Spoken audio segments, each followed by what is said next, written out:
আমার আল্লাহ প্রত্যেকটা 5 ওয়াক্ত নামাজে ফরজ নামাজ রেখেছেন।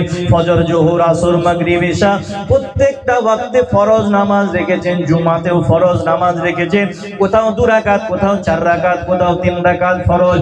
কিন্তু আমার আল্লাহ প্রত্যেকটা ওয়াক্তে বিশ্ব নবীর সম্মানার্থে নামাজের আগে এবং পরে, ফরজ নামাজের আগে কিংবা পরে, সুন্নত মুআক্কাদা হোক গায়ের মুআক্কাদা হোক, 5 ওয়াক্ত নামাজে নিজের তরফ থেকে ফরজ নামাজের হুকুম দিয়েছেন, রাসূলের তরফ থেকে সুন্নতের নামাজের হুকুম দিয়েছেন। জোরে বলুন না সুবহানাল্লাহ। ফরজ নামাজও আল্লাহর, সুন্নত নামাজও আল্লাহর।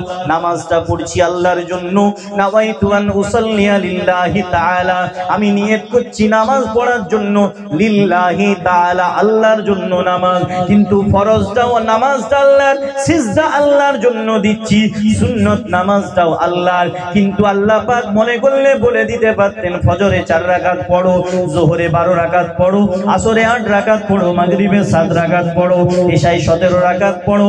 আমার আল্লাহ বললেন না, নামাজটা আমারই জন্য হবে, সিজদাটা আমারই জন্য হবে। কিন্তু আমি আল্লাহ শুধু ফরজের হুকুম দেব না, কারণ আমি আল্লাহ আমার হাবিবকে সম্মানিত করতে চাই। ওই জন্য নামাজটা আমারই হবে, কিন্তু হুকুমটা আমার রাসূলের সম্মানার্থে। ফরজ হুকুমে বলার, ঘুমানো, আচার আচরণে, চলাফেরা, পোশাক আশাক, চুলের স্টাইল, প্রত্যেকটা বিষয়ে যদি আমি বিশ্ব নবী রাহমাতুল লিল আলামিনকে ফলো করতে পারি, তাহলে আপনার আমার জন্য দুনিয়ার জমিনে অনেক ফায়দা হবে, অনেক উপকারিতা হবে এবং বিশ্ব নবী খুশি হবে। আর আমার দয়ার নবী খুশি হওয়া মানে আল্লাহ পাক রব্বুল আলামিন স্বয়ং খুশি হয়ে যাবেন। জোরে বলুন না সুবহানাল্লাহ। কারণ কোরআন বলছে মান ইউতিউর রাসূলা ফাকাদ আতা আল্লাহ, যে ব্যক্তি রাসূলের ইতাআত করবে, যে ব্যক্তি রাসূলের অনুসরণ করবে, আমার বিশ্ব নবীকে যে ফলো করবে, আমার আল্লাহ পাক রব্বুল আলামিন কোরআন শরীফের মধ্যে বললেন মান ইউতিউর রাসূলা, যে ব্যক্তি রাসূলুল্লাহর ইতাআত করবে, ফাকাদ আতা আল্লাহ, রাসূলকে ফলো করা মানে শুধুমাত্র রাসূলুল্লাহকে ফলো করা নয়, আমার আপনার হাবিবকে ফলো করা নয়, বিশ্ব নবীর অনুসরণ করা, ইত্তেবায়ে রাসূল করা মানে হলো আল্লাহ পাক রব্বুল আলামিন নিজেই বলছেন ওটা শুধু আমার রাসূলের অনুসরণ নয়, ওটা আমি আল্লাহ ইনডাইরেক্টলি আমার অনুসরণ হয়ে যাবে। জোরে বলুন না সুবহানাল্লাহ। কারণ আমার আল্লাহ পাক রব্বুল আলামিনের হাবিব নিজের মন গড়া কোনো কথা বলেন না, নিজের মন গড়া কোনো কাজ করেন না। কারণ কোরআন সাক্ষী দিচ্ছে 27 পারা সূরা নাজম, বিসমিল্লাহির রহমানির রহিম, ওয়া মা ইয়ানতিকু আনিল হাওয়া ইন হুয়া ইল্লা ওয়াহয়ুন ইউহা। আমার আল্লাহ পাক রব্বুল আলামিন বলছেন, ও মুরাকাটা গ্রামের নওজোয়ান যুবকেরা, আমার মুরব্বি বাবাজিরা, আমার আল্লাহ পাক রব্বুল আলামিন বলছেন ওয়া মা ইয়ানতিকু আনিল হাওয়া, আমার রাসূল, আমার বন্ধু, আমার হাবিব, আল্লাহ বলছেন আমার রাসূল নিজের মন গড়া, নিজের মন থেকে বানিয়ে কোনো কথা বলেন না, নিজের প্রবৃত্তি অনুসরণ করে কিছু কথা বলেন না, নফসের খাহেশে পড়ে কিছু কথা বলেন না, অর্থাৎ আপনার আমার ভাষায় মন গড়া কিছু কথা বলেন। কে বলছে? আমার আল্লাহ বলছে ইন হুয়া ইল্লা ওয়াহয়ুন ইউহা, আমি আল্লাহ পাক রব্বুল আলামিন আমার হাবিবকে ওহী দি, অর্ডার দি, প্রত্যাদেশ দি, আমি ওহী নাযিল করি, তারপরে আমার হাবিব সেটা উম্মতের সামনে জানিয়ে দেয়। এই ওহীটার দুটো সিস্টেম আছে, যারা আলেম ওলামা তারা জানবেন। একটা হলো ওহী মাতলু, ডাইরেক্ট ওহী, যেটা হলো কোরআন। আল্লাহ পাক যে ভাষায় যে শব্দে বিশ্ব নবীকে বলেছে, ওই ভাষায় ওই একই শব্দে বিশ্ব নবী সরাসরি জিবরাইল ফেরেশতা এসে বলেছে, তেলাওয়াত করে বিশ্ব নবীকে শুনিয়েছে। আমার দয়ার নবী হুবহু একই তেলাওয়াত, একই শব্দে, একই মর্মে সেটা উম্মতের সামনে বলে দিয়েছে। এটাকে বলা হয় ওহী মাতলু। এটা আল্লাহ পাকের হুকুম, আল্লাহর ওহী, যেটা হলো কোরআন শরীফ। আর একটা হলো ওহী গায়র মাতলু, ইনডাইরেক্ট ওহী, অপ্রত্যক্ষ ওহী, পরোক্ষ ওহী, যেটা হলো আল্লাহ পাক রব্বুল আলামিন বিশ্ব নবীকে কোন বিষয়ে বলতে হবে সেটা জিসটা বলে দিয়েছে, সেটার সারমর্মটা বলে দিয়েছে।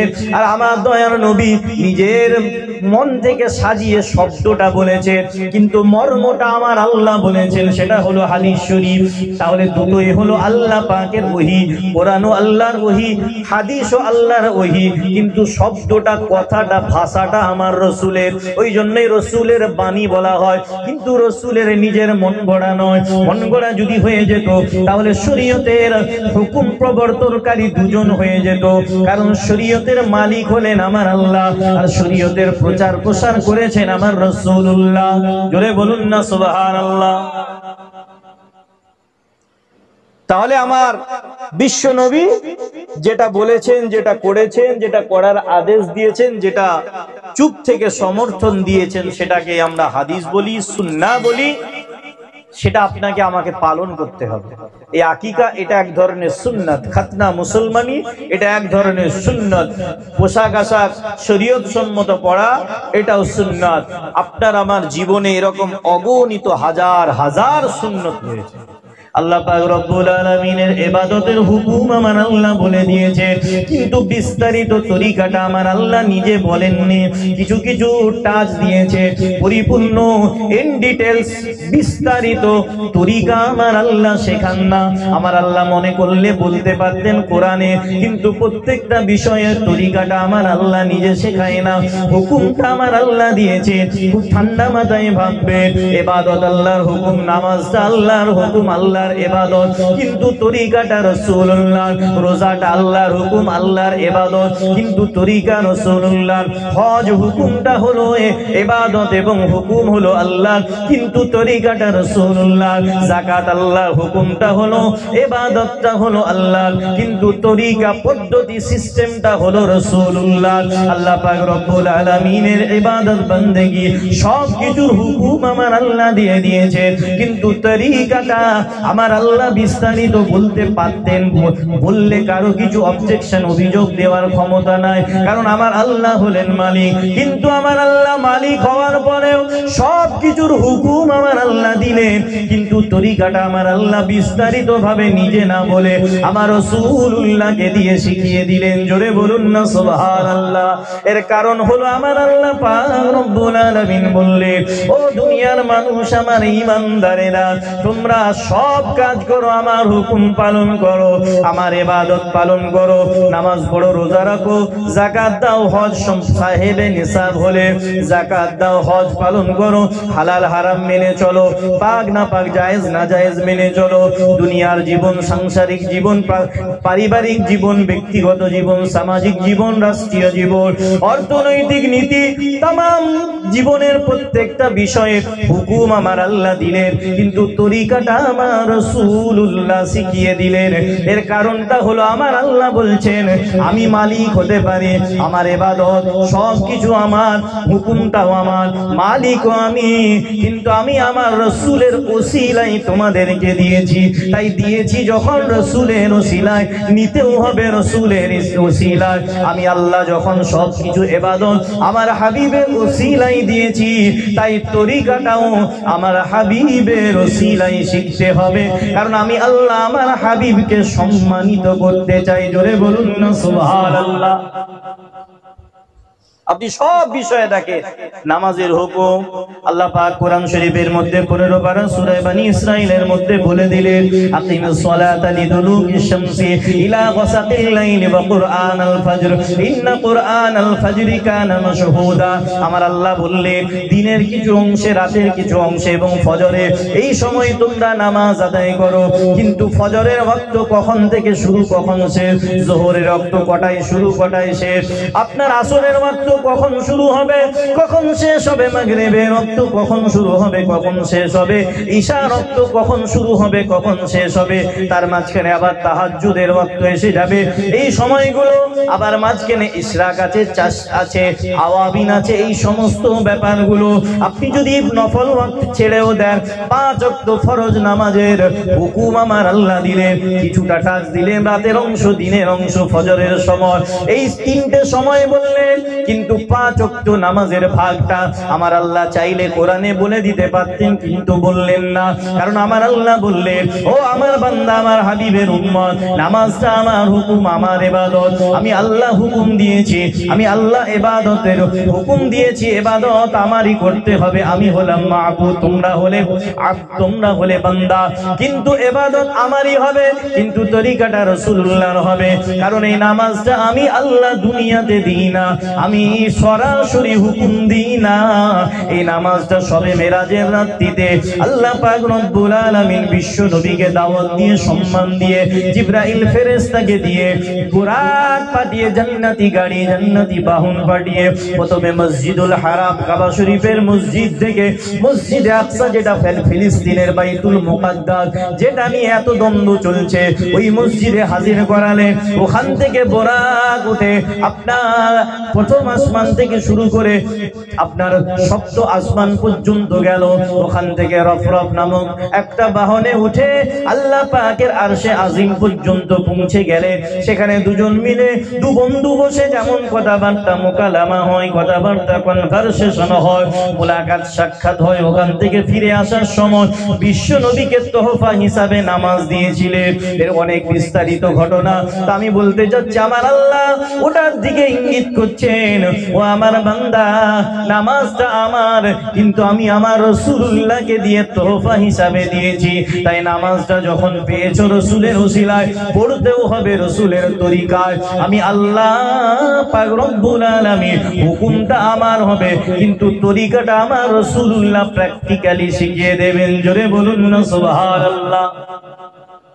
ওই জন্য বিশ্ব নবী বলেছে, সল্লু কামা রাআইতুমুনি ইউসাল্লি। বিশ্বনবী বললেন, সাহাবাদেরকে বললেন, তোমরা নামাজ পড়ো যেমন ভাবে আমাকে নামাজ পড়তে দেখেছো। জোরে বলুন না সুবহানাল্লাহ। বিশ্বনবী বললেন না, তোমরা নামাজ পড়ো যেভাবে আল্লাহ হুকুম করেছে। ঠান্ডা মাথায় বুঝতে হবে। বিশ্বনবী বললেন, সল্লু কামা রাআইতুমুনি ইউসাল্লি, তোমরা নামাজ সেইভাবে পড়ো যেভাবে আমি রাসূলুল্লাহ নামাজ পড়ি, আমাকে যেভাবে নামাজ পড়তে দেখেছো। আল্লাহর হুকুম হলো বিশ্বনবীর কাছে তরিকা শিখতে হবে। তাই পূর্ণাঙ্গ বর্ণনা আমার আল্লাহ নামাজের ওয়াক্তের বর্ণনাও কোরআনে দেয় না, নামাজের তরিকাটাও বিস্তারিত কোরআনে দেয় না। কিছু কিছু বলেছে, কিন্তু বিস্তারিত তরিকাটা আমার রাসূলুল্লাহকে দিয়ে শিখিয়েছে। ওই জন্য আমরা নবী করি, কারণ নবী করা ছাড়া গতি নাই। আপনি সরাসরি যেতে পারবেন না, কারণ আল্লাহ পাক রব্বুল আলামিন সমস্ত ইবাদতে, সমস্ত কিছুর মধ্যে, ইসলামের সমস্ত দিকের মধ্যে আল্লাহ পাকের হুকুম, আল্লাহর ইবাদত রেখেছে, কিন্তু ওসিলাটা রাসূলুল্লাহকে আমার আল্লাহ স্বয়ং বানিয়েছে। নামাজ পড়তে গেলে রাসূলের তরিকা ধরতে হবে, রোজা রাখতে গেলে রাসূলের তরিকা ধরতে হবে, হজ আদায় করতে গেলে বিশ্ব নবীর তরিকা অনুযায়ী আপনাকে আমাকে সিস্টেমটা জানতে হবে, রোজা রাখতে গেলে বিশ্ব নবীর তরিকাকে ফলো করতে হবে। আবার বলছি, আল্লাহ পাক সব বলতে পারতেন কিন্তু বলেননি, আবার আল্লাহ বলে দিতেই পারতেন কোরআনে সব, কিন্তু বলেননি, কারণ এখানে বিশ্ব নবীর সম্মান রাখা হয়েছে। আমার আল্লাহ প্রত্যেকটা 5 ওয়াক্ত নামাজে ফরজ নামাজ রেখেছেন, ফজর, জোহর, আসর, মাগরিব, ইশা, প্রত্যেকটা ওয়াক্তে ফরজ নামাজ রেখেছেন। জুমাতেও ফরজ নামাজ রেখেছেন, কোথাও 2 রাকাত, কোথাও 4 রাকাত, কোথাও 3 রাকাত ফরজ। কিন্তু আমার আল্লাহ প্রত্যেকটা ওয়াক্তে বিশ্ব নবীর সম্মানার্থে নামাজের আগে এবং পরে, ফরজ নামাজের আগে কিংবা পরে, সুন্নত মুআক্কাদা হোক, গায়ের মুআক্কাদা হোক, 5 ওয়াক্ত নামাজে নিজের তরফ থেকে ফরজ নামাজের হুকুম দিয়েছে, রাসূলের তরফ থেকে সুন্নতের নামাজের হুকুম দিয়েছেন। জোরে বলুন না সুবহানাল্লাহ। ফরজ নামাজও আল্লাহর, সুন্নত নামাজও আল্লাহর। নামাজটা পড়ছি আল্লাহর জন্য, নাওয়াইতু আন উসাল্লিয়া লিল্লাহি তাআলা, আমি নিয়ত করছি নামাজ পড়ার জন্য, লিল্লাহি তাআলা, আল্লাহর জন্য নামাজ। কিন্তু ফরজটাও নামাজটা আল্লাহর, সিজদা আল্লাহর জন্য দিচ্ছি, সুন্নত নামাজটাও আল্লাহর। কিন্তু আল্লাহ পাক মনে করলে বলে দিতে পারতেন, ফজরে 4 রাকাত পড়ো, যোহরে 12 রাকাত পড়ো, আসরে 8 রাকাত পড়ো, মাগরিবে 7 রাকাত পড়ো, ইশায় 17 রাকাত পড়ো। আমার আল্লাহ বললেন না, নামাজটা আমারই জন্য হবে, সিজদাটা আমারই জন্য হবে, কিন্তু আমি আল্লাহ শুধু ফরজের হুকুম দেব না, কারণ আমি আল্লাহ আমার হাবিবকে সম্মানিত করতে চাই। ওই জন্য নামাজটা আমারই হবে, কিন্তু হুকুমটা আমার রাসূলের সম্মানার্থে ফরজ হুকুমের সাথে সাথে সুন্নতের হুকুম থাকবে। জোরে বলুন সুবহানাল্লাহ। কথাগুলো চিন্তা ভাবনা করবেন। আমরা নিজেরাই যদি চিন্তা করি তাহলে অন্তরে ইশকে রাসূল, হুব্বে রাসূল, বিশ্ব নবীর মোহাব্বত, ভালোবাসা পয়দা হয়ে যাবে। আল্লাহ পাক রব্বুল আলামিন বলছেন নামাজ পড়ো। 2 রাকাত নামাজ হয়ে গেল। আল্লাহ পাক রব্বুল আলামিনের হুকুমে আপনাকে আমাকে তাশাহুদে বসে একটা দোয়া পড়তে হয়, যে দোয়াটা হলো আত-তাহিয়াতু লিল্লাহি ওয়াস সালাওয়াতু ওয়াত-তাইয়্যিবাতু আসসালামু আলাইকা আইয়ুহান নাবিয়্যু ওয়া রাহমাতুল্লাহি ওয়া বারাকাতুহু। এরকম লম্বা দোয়া। আবার আল্লাহ বলছে বান্দা নামাজ পড়েছিস 2 রাকাত, এরপরে তাশাহুদে বসে আমার প্রশংসা দিয়ে শুরু করেছিস আত-তাহিয়াতু দিয়ে, কিন্তু তার মধ্যে আমার আল্লাহ বললেন বান্দা এই নামাজের মধ্যে তাশাহুদের মধ্যে হরফে নিদা দিয়ে অর্থাৎ আহ্বান সূচক শব্দ দিয়ে ইয়া আয়া হায়া আই হামজাতুল মাফতুহা, এই শব্দগুলোকে হরফে নিদা বলা হয়। বিশ্ব নবী রাহমাতুল লিল আলামিনের সম্মান আমার আল্লাহ কত বাড়িয়ে দিলেন। আপনি আমি কতটা সম্মান করতে পারি, তাতেও কত রকম কথাবার্তা সমালোচনা ইখতিলাফ আসে। ও আমার নওজোয়ান যুবক ভাইরা, আমার মুরব্বি বাবাজিরা, পর্দানশীনা মা বোনেরা, আমার আল্লাহ বললে বান্দা নামাজ পড়ছো পড়ো, নামাজের মধ্যে তাশাহুদের মধ্যে আত-তাহিয়াতু পড়ে আমার প্রশংসা দিয়ে শুরু করো, আর তারপরে আমার রাসূলের উপরে বিশ্ব নবীকে ওগো বলে ডাক দিয়ে আসসালামু আলাইকা আইয়ুহান নবী, এর মানে হলো ওগো নবী আপনার উপরে আল্লাহ পাকের সালাম শান্তি বর্ষণ হোক। জোরে বলুন না সুবহানাল্লাহ। আইয়ুহান নবী, ওগো নবী। যখন ওগো বলে কাউকে ডাক দেবেন তখন মনের আবেগটা অনেক বেড়ে যাবে। যখন ওগো বলে ডাক দেবেন, ওগো বলে ডাক দেবেন, বা কোনো ব্যক্তি আপনার সামনে আছে তখন তার নাম ধরে বললেন কি ও ভাই এদিকে শোনো, কি ও চাচা এদিকে শুনুন, এরকম করে যখন ওগো বলে ডাক দেবেন তার মধ্যে একটা আন্তরিকতা থাকবে এবং তার দিকে মনটা যেতে বাধ্য হবে। আমার আল্লাহ হুকুম দিলে আমার আল্লাহ পাক তো জানে বান্দা যখন তার নবীকে রাসূলের আশিক দিবানা পাগল উম্মতেরা যখন বিশ্ব নবীকে নামাজের মধ্যে আত-তাহিয়াতু তাশাহুদের মধ্যে ওগো নবী আপনার উপরে সালাম, যার আরবি হলো আসসালামু আলাইকা আইয়ুহান নবী, এই বলে যখন ওগো নবী আপনার উপরে সালাম বলে ডাক দেবে তখন ওই আল্লাহ পাকের নামাজি বান্দার অন্তরে, রাসূলের ওই উম্মতের অন্তরে রাসূলুল্লাহর খেয়ালটা এসে যাবে, কারণ তোর নামটা চলে যাবে। ওগো নবী বলে যখন ডাক দেবে তখনই তার মনটা বিশ্ব নবীর দিকে চলে যাবে। যদি আশিকে রাসূল দিবানা উম্মত হয়, যারা নবী পাকের দিদার পেয়ে গেছে অলরেডি, তাদের মনটা অবশ্যই সেদিকে চলে যাবে। আর যারা দিদার পায় না কিন্তু অন্তর দিয়ে রাসূলুল্লাহকে ভালোবাসে, নবী পাকের রওজা শরীফের দিকে তার মনটা চলে যাবে। এখানে কেউ ফতোয়া দিতে পারবে না তার নামাজ নষ্ট হবে, কারণ নবীকে ওগো নবী আপনার উপরে সালাম এই কথাটা বলে আত-তাহিয়াতুর মধ্যে নবী পাককে সালাম দেওয়ার হুকুম আমার আল্লাহ স্বয়ং দিয়েছে।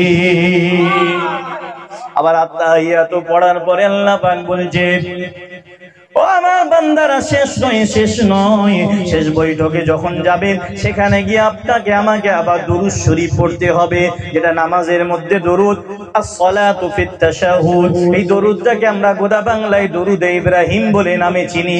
এই দরুদ শরীফটা যখন পড়বেন আল্লাহ পাক বলছেন বান্দা, কোরআন শরীফ 22 পারা সূরাতুল আহজাব, আমার আল্লাহ বললেন ইন্নাল্লাহা ওয়া মালাইকাতাহু ইউসাল্লুনা আলান নবী ইয়া আইয়ুহাল্লাযীনা আমানু সাল্লু আলাইহি ওয়া সাল্লিমু তাসলিমা। ইন্নাল্লাহা, নিশ্চয়ই আল্লাহ পাক স্বয়ং, ও মালাইকাতাহু এবং তার ফেরেশতারা, ইউসাল্লুনা দরুদ শরীফ পাঠ করে, আলান নবী নবী পাকের উপরে।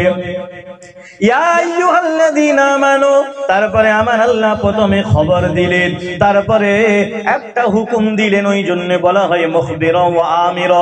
প্রথমে আল্লাহ পাক সংবাদ দিলেন যে আমি এবং আমার ফেরেশতারা রাসূলের উপরে দরুদ পাঠ করি, এবং তারপরে ঈমানদারদের জন্য আমার আল্লাহ হুকুম দিলেন ইয়া আইয়ুহাল্লাযীনা আমানু, হে সমস্ত ঈমানদারেরা, तमाम বিশ্বের যত ঈমানদার আছো সবার জন্য আম ভাবে আল্লাহ পাক হুকুম দিলেন ইয়া আইয়ুহাল্লাযীনা আমানু সাল্লু আলাইহি ওয়া সাল্লিমু তাসলিমা।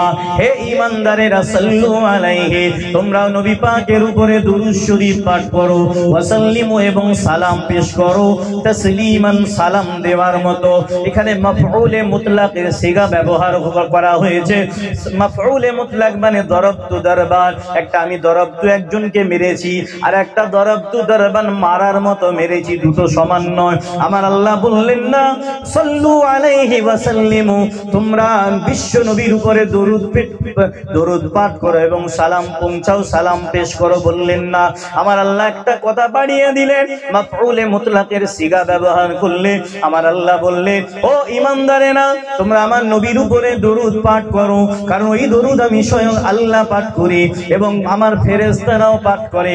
আল্লাহ পাকের দরুদের মর্ম শব্দ আলাদা হবে, কিন্তু এই দরুদের গুরুত্ব কত বেশি যে আমার আল্লাহ স্বয়ং পাঠ করে, ফেরেশতাদেরকে নিয়ে পাঠ করার। এবং আমার আল্লাহ পাক হুকুম দিলেন ও আমার বান্দারা, ঈমানদারেরা, তোমরা রাসূলের উপরে দরুদ পাঠ করো, ওয়া সাল্লিমু, এবং সালাম দাও, তাসলিমান, আদবের সঙ্গে, ভক্তি সহকারে সালাম দেওয়ার মতো সালাম দাও, অর্থাৎ আদবের সাথে, ইহতিরামের সাথে, মোহাব্বত, ভালোবাসা, ইজ্জত ও তাজিমের সঙ্গে বিশ্ব নবীকে সালাম দাও। জোরে বলুন না সুবহানাল্লাহ। তাই উম্মতের হক হলো দুটো, দরুদ ও সালাম দুটোই দিতে হবে।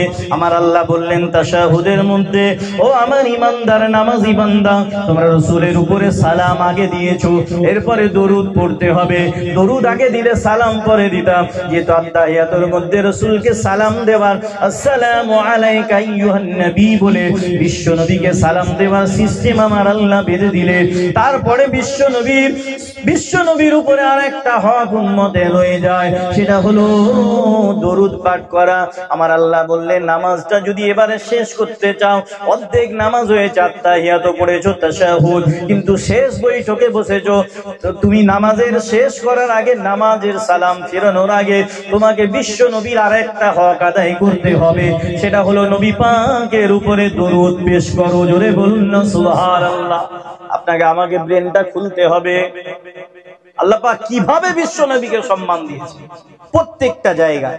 কলেমা, আপনি যে কলেমা না পড়লে মুসলমান হতে পারবেন না, কারণ ঈমানের একটা শর্ত হলো ইকরার বিল লিসান। আপনি যদি বলেন মনে মনে মুসলমান হয়ে রয়ে যাব, ওই ঈমানটা আপনার আমার জন্য কার্যকরী হবে না, কারণ ঈমানের শর্ত হলো তাসদীক বিল জিনান, অন্তরের মধ্যে ঈমান আনা, সত্যতা প্রমাণ করা।